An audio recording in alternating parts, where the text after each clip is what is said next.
Welcome back to Near Lucid. Today we'll be taking a look at one of my favorite Frankenswitches, Holy Bobas. This video is sponsored by Keys Off, a great source for software keys at up to 58% off. They have computer tools, Windows keys, antiviruses, and even PC games for Steam, Origin, Uplay, or Battle.net. Keys activate instantly, and they even have 24/7 customer service if you're having troubles. Simply add a key to your cart, and if it's eligible, input the exclusive discount codes in the description to get an additional discount. Pay with your preferred method, and in minutes, get your software up and running. Check out the links in the description for more information. Back to Holy Bobas. These are made up of a Kazoo tactile housing, either the U4 or U for Thock, and a Halo True stem. Let's talk a bit about each switch, starting with Kazoo tactiles. U4 Bobas are a silent tactile with a white stem and white housing, coming with either a 62 or 68 gram spring. The housing and stem are made out of a custom plastic blend. They're PCB mounted, and of course, Kazoo switches always have tight tolerances and thus don't require films. U4 Bobas on their own are 65 cents a switch. The other option, U4 Thocks, are only different in that they have a mustard colored stem and are not silent. Halo Trues are a tactile with a clear top housing, white bottom housing, and a salmon stem. They have an actuation force of 55 grams. Drop honestly doesn't share much information other than this, but I doubt you would want to use these switches on their own anyway. Halo Trues are 50 cents a switch.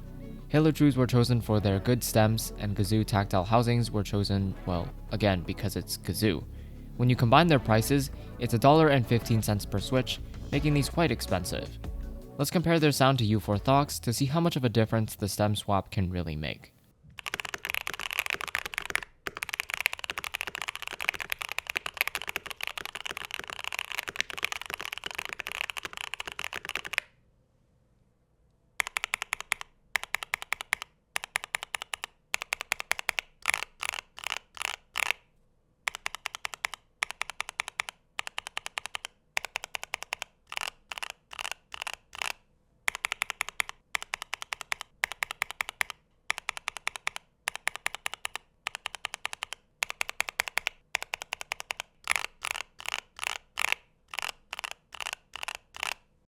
So it's very slightly deeper. Since I gutted my Holy Panda stems in order to make the Holy Bobas, I unfortunately cannot provide a sound test versus Holy Pandas, but I can tell you with confidence that Holy Pandas are higher pitched than U4 Thocks, or higher pitched than Holy Bobas. In terms of feel, I can also confidently say that these are probably the most tactile switches you will ever touch. Their bump is incredibly sharp and clear, and daily driving them can even be a bit tiring because they do take a bit of effort to press. The bump of the U4 Thock is about the same sharpness as the Holy Boba, and it's just a bit less tactile. Lubing the housings is also not entirely required, as U4 Thock housings are pretty smooth stock. Since you are taking them apart anyway, I would apply a very small coat of 3203. I would always recommend lubing the springs though, because there can be quite a bit of pain. In terms of stem wobble, of course it's low, thanks to the tight Kazoo housings. My Holy Bobas are filmed, but I would definitely not recommend filming yours, because I noticed in some switches it actually reduced the tactility and made the spring ping louder. Let's talk about their not so appealing price. Well, it's actually pretty much the same as drop Holy Pandas, which at their cheapest are $1.14. When comparing the two, Holy Bobas start making a lot more sense. They're more tactile, smoother, and sound quite a bit lower.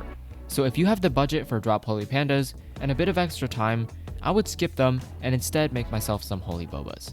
And that's all I have for you today. Thanks for watching this episode of Near Lucid. If you like this video, drop a thumbs up. If you have feedback or questions, don't hesitate to leave a comment below. We'd be more than happy to answer. Also, these videos take lots of work, and by subscribing, you're letting us know that you want us to keep making them. And if you find my voice annoying, you can always unsubscribe. That's all for this video. I'll see you guys later.